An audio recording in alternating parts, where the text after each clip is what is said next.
నీ ఆలోచన కూడా బానే ఉంది. ఇద్దరం వెళ్దాం. నీ గతం గుర్తొస్తే అంతకన్నా కావాల్సిందేముంది? రేపు ఉదయాన్నే బయలుదేరదాం. చాలా సంతోషమండి, నా మాటని మన్నించినందుకు. నా మనసంతా నువ్వే ఉన్నావు. నీ మాట నేనెందుకు కాదంటాను?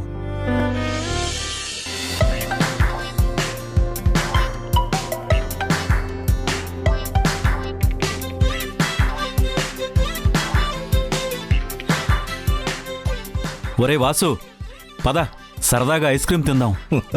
రేయ్, మనమేమన్నా చిన్నపిల్లలమంటరా ఐస్ క్రీములు తినడానికి? మనకేం వయసు అయిపోలేదురా. మన పిల్లలు మన ముందుంటే మనం పెద్దవాళ్ళలా కనపడతాం. ఎవరూ లేకుండా మనిద్దరమే ఉంటే మనల్ని మించిన పిల్లలు ఎవరున్నారు? భలేవాడివే. ఏంటి చిన్నతనాన్ని గుర్తు చేసుకుంటున్నావా? గతం ఎప్పుడు మధురంగానే ఉంటుందిరా. నీకు గుర్తుందా, దోసపాడులో మనిద్దరం సేమియా ఐస్ కొనుక్కుని తినేవాళ్ళం. ఆ రోజులు ఎప్పుడు తలుచుకున్నా కూడా ఒక రకమైన ఆనందంగా ఉంటుందిరా. పద, ఈ రోజు మళ్ళీ ఆ గతాన్ని గుర్తు చేసుకుంటూ ఆనందంగా తిందాం. బాబు, 2 ఐస్ క్రీమ్స్ ఇవ్వు, బాగుండాలి. పిస్తా ఓకేగా? తీసుకోరా ఒకటి. కుల్ఫీరా?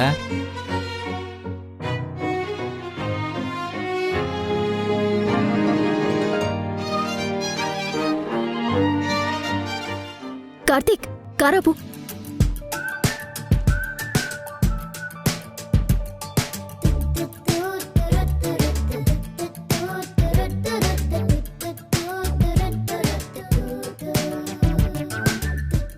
ఏంటి నీలిమా, ఎందుకు ఆపమన్నావు? అటు చూడు కార్తీక్.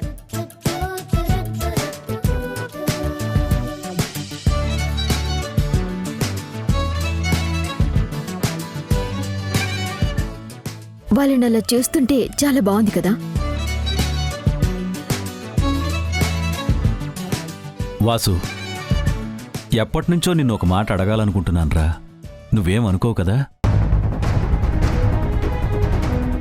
అదేంట్రా, నువ్వు నేను వేరు కాదుగా. అలాంటిది నా దగ్గర పర్మిషన్ అడుగుతావేంటి? మనిద్దరం ఒకటేరా. కానీ ఇప్పుడు నేను అడిగేది నీ మనసుకు సంబంధించిన విషయం.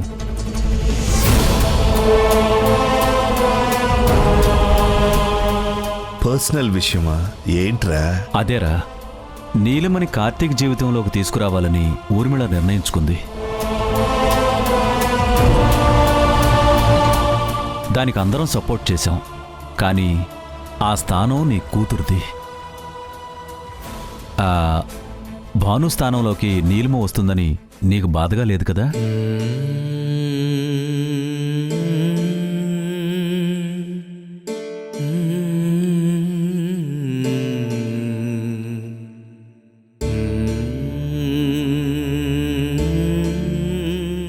భాను లేదు అన్న బాధ ఇంకెప్పటికీ తిరిగి రాదు అన్న ఆవేదన నా మనసులో ఎప్పటికీ ఉంటుంది. అది నేను మట్టిలో కలిసినప్పుడే పోతుందిరా.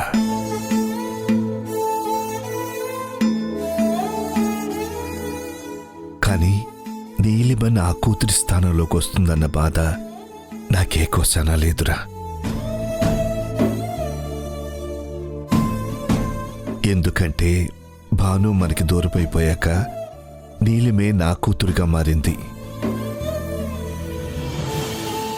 నా భాను నన్ను ఎంత జాగ్రత్తగా చూసుకుంటుందో తను నన్ను అలాగే చూసుకుంటోంది.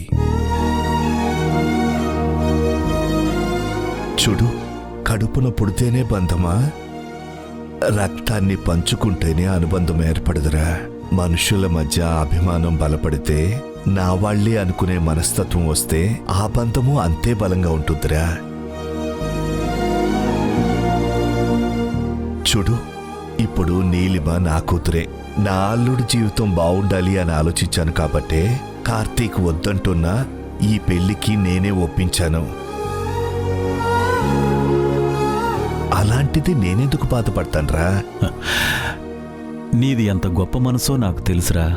అయినా కూడా ఎక్కడైనా నీకు బాధ అనిపిస్తుందేమో అని అడిగాను. నువ్వు ఇంత గొప్పగా ఆలోచించినందుకు నాకు గర్వంగా ఉందిరా. ఆ, ఈ విషయం నీలిమకు తెలిస్తే ఎంత సంతోషిస్తుందో.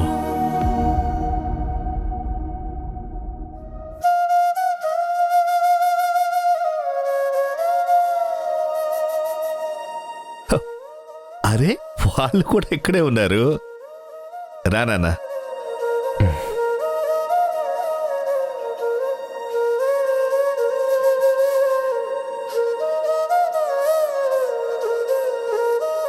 మీరు ఇలా మాట్లాడుకుంటుంటే మాకు చాలా హ్యాపీగా అనిపించింది. మీకు సర్ప్రైజ్ ఇద్దామని మేమనుకున్నాం, కానీ నాన్న మాటలతో నాకు సర్ప్రైజ్ ఇచ్చారు. చాలు నాన్న, నా మీద మీకు ఇంత అభిమానం ఉన్నందుకు చాలా సంతోషంగా ఉంది. ఇప్పుడు నువ్వు నా కూతురివి తల్లి. నీ మీద కాక ఇంకెవరి మీద మమకారం ఉంటుంది చెప్పు? ఆ? ముందు ఈ విషయాన్ని నేను మా ఆవిడికి చెప్పాలి. వెళ్దాం పదండి. అలాగేలే బాబు. ఎంత అయింది? 100 రూపాయలు సార్. రేయ్, నువ్వు ఉండరా? నువ్వు ఉండు. నేను ఇస్తాను కదా. అబ్బా, తీసుకో బాబు. సరిపోయిందిగా? సరే నాన్న ఎలా వచ్చారు? నడుచుకుంటూ వచ్చాం. పదండి కార్లో వెళ్దాం. ఆ? సరే పద.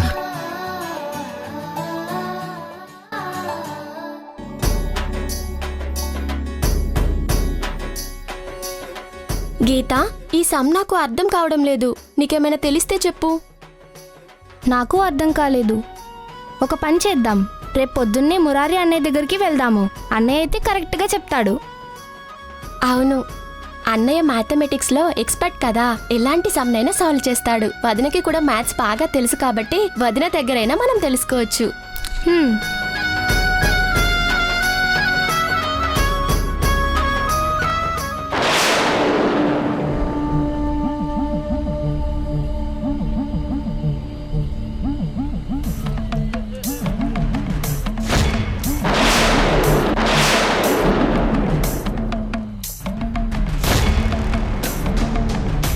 రై సుబ్బు, ఇదే కరెక్ట్ టైం రా.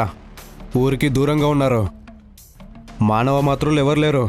మన పని సునాయాసంగా అయిపోతుంది. చుట్టూ చీకటిగా ఉంది. ఆ చీకట్లో ఎవరు రాకుండా ముందు మనం పక్కాగా చూసుకోవాలి, లేదంటే మనం చీకట్లో కలిసిపోతాం.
రై వెళ్ళరా.